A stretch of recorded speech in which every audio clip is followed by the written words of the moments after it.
चलिए देखिए, सबसे पहली बात तो जिन हुमायूं कबीर साहब की बात हो रही है वो 1960 में पैदा हुए, तो 64-65 साल के हैं।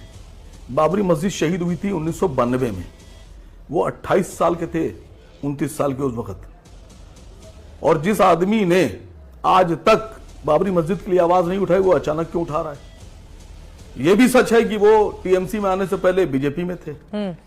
भारतीय जनता पार्टी बहुत बहुत खतरनाक मानसिकता वाली पार्टी है, बड़ी आइडियोलॉजी रखती है वो। हुमायूं कबीर साहब जो लेकर आए हैं ये बाबरी मस्जिद बनाएंगे, पहले तो उस पर बोल दूं, अगर बना ली तो बंगाल का हिंदू नाराज ममता बनर्जी से, और अगर नहीं बना पाए और ममता जी ने रोक दिया तो मुसलमान नाराज। इसको बोलते हैं एक तीर से दो शिकार। समझिए बात को जी।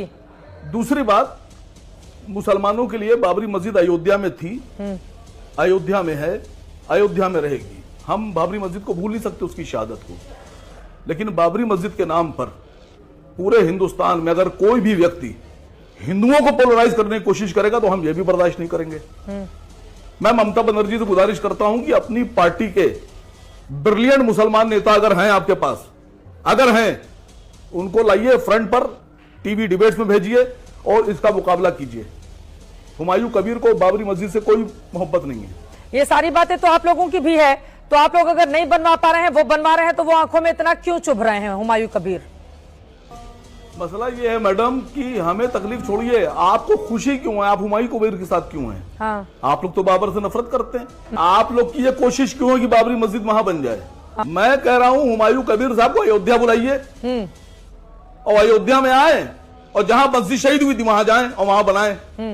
सारी मोहब्बत देखने को मिल जाएगी। हुमायूं कबीर साहब अपने पिताजी के नाम पे बनाइए, अपनी माताजी के नाम पे बनाइए, दादा के नाम पे बनाइए, सवाब मिलेगा उनको भी, आपको भी।